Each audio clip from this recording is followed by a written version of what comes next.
En el día de hoy, niños y niñas, y uno que otro cuarentón fan de los Power Rangers, siéntense, que hoy les contaré una historia. Todo empieza en el año 1975. Muchas cosas habían pasado ese año. Miles de personas nacían, otras morían, y cómo olvidar el momento en el que otros varios cumplían años. Qué recuerdos. La cosa es que en el lejano Japón se estaba estrenando una nueva serie de televisión, Himitsu Sentai Gorenja. Y si ven los trajes saben a dónde quiero llegar. La cosa es que la serie fue un gran éxito, por lo que luego que la serie acabó sacaron Yaka Dengekitai, con temática de cartas, Battle Fever J con temática de países, y Plim Plan Plum sacaban serie tras serie cada año.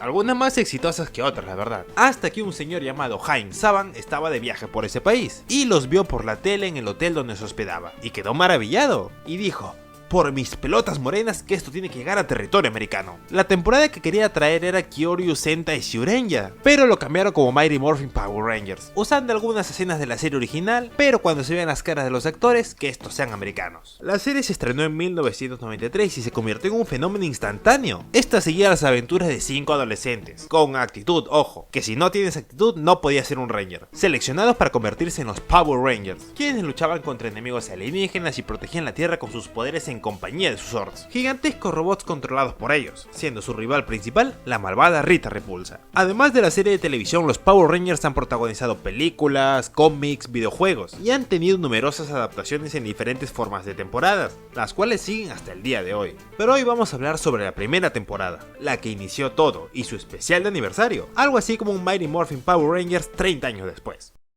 La historia ocurre 30 años después de lo ocurrido en la primera temporada, haciéndote un resumen incluso si no has visto la serie. Aunque ya te lo digo, te recomiendo ver la serie si quieres entender todas las referencias que aquí ocurren. Bueno, aquí vemos una pelea común y típica con Roborrita Repulsa, que si no sabes cómo pasó de ser una humana a un robot, pues no te preocupes, que más adelante lo explican. El caso: luego de las peleas con explosiones, acrobacias y muchos pero muchos cortes, ocurre lo más fuerte que verás aquí.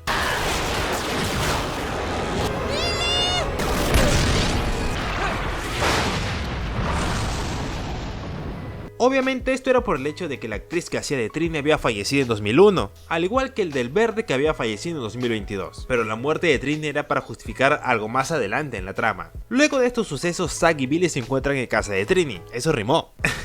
Y aquí acaba soltando la noticia sin querer a la hija de Trini, Ming, quien llegaba de clase. Y acá viene algo que ahora que grabo el guión me deja pensando. ¿Qué hacían Zack y Billy dentro de la casa de Trini si no había nadie más ahí? Puedo entender que sean amigos y toda la cosa, pero ni aún así entras a la casa de uno de ellos si está vacía. Creo que lo más recomendable hubiera sido que estuvieran conversando en la puerta afuera en la casa, ya que si estaban adentro, eso, niños y niñas, es allanamiento de morada y es penado. Bueno, un año después Isaac sigue entrando a la casa de la ahora huérfana Ming sin avisar, pues resulta que mientras iban al cementerio para poner unas flores a su madre, acaba apareciendo Roborrita nuevamente, llevándose a 3 de los 5 Rangers de por medio. Aparte que así ya no justifica la ausencia de los 3 actores. Toda esta situación recontraemputa a Ming, puesto que no puede hacer nada. Le recrimina la culpa de todo a Billy, puesto que él fue a quien iba dirigido el ataque en ese momento. Aparte que luego también nos cuentan que en uno de los intentos por recuperar a Zordon, el primer mentor de los Rangers por si no lo conocían, termina trayendo la energía de la fallecida Rita y haciendo que entre en el cuerpo de Alpha 8, creando así a Roborrita.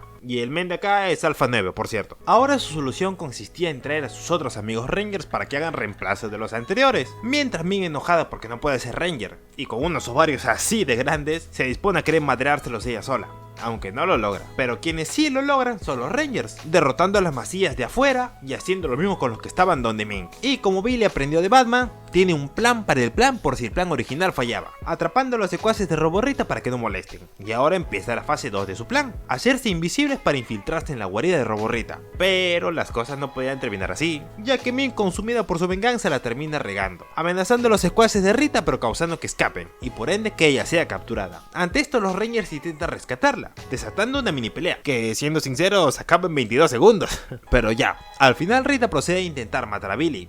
Otra vez, pero con la diferencia de que esta vez es protegido por Ming, dejándola inconsciente y haciendo que vengan recuerdos remasterizados digitalmente, y permitiéndole ahora ser la nueva Yellow Ranger. Y ahora sí volteando las cosas a favor para nuestros amigos Rangers. Pero algo faltaba por hacer: matar al secuaz que había presionado a sus amigos, este pejelagarto gigante, ya que si lo derrotaban, sus amigos Rangers serían liberados. Un sablazo por parte de Billy y es el fin de Rita. Sí, así de rápido mataron a la villana principal. Ahora falta el villano secundario, por lo que llaman a sus Zords, haciendo la fusión. Engranaje por aquí, conexión por allá, y ya tenemos al Megazord. ¿Para qué decirte que no me emocioné un poquito en esta parte, la verdad? Hashtag recuerdo de un chico que no vio esta temporada como la primera, sino que fue otra, pero igual la tiene un gran respeto a la primera temporada por ser la que inició todo. O sea yo, un poquito de peleita sobre la superficie lunar hecha con CGI, sacan la espada del augurio y como siempre, derrotan al malo, como lo llevan haciendo desde hace 30 años. Y para terminar la película tenemos una reflexión final por parte de Ming, disculpándose por las cosas horribles que le dijo a Billy en un principio, y amistándose todos con todos. Cabe resaltar que también hacen una anotación a las memorias de Tubby Trank y Jason David Frank, dándoles un último homenaje sobre su participación en la franquicia. Ahora, la conclusión de toda esta historia de 30 años de Power Rangers. Siento que podían haberse explayado un poco más en la trama. Digo, es una película, ¿por qué tiene que durar tan poco? Quiero decir, las referencias a la serie hay muchísimas en verdad, pero pudiste haber agregado unos 40 minutos más de metraje, profundizando en temas como qué fue de la vida de algunos Rangers 30 años después, profundizando aún más en la muerte de Trini y cómo enfrentaba Ming esta pérdida, en el sentido de que sí, se le veía afectada y todo, pero más que triste yo la veía enojada todo el tiempo por la venganza. La peli está bien a mi parecer, no excelente ya que la historia es muy predecible siendo una franquicia que, como les decía al inicio del video, realmente viene existiendo desde hace 48 años. Quizá veamos algo mejor o más espectacular para el especial 35 años, quién sabe, solo el tiempo lo dirá. En fin, muchas gracias por ver el video hasta el final, no olvides suscribirte si te gustó y nos vemos en la siguiente reseña. Chau chau.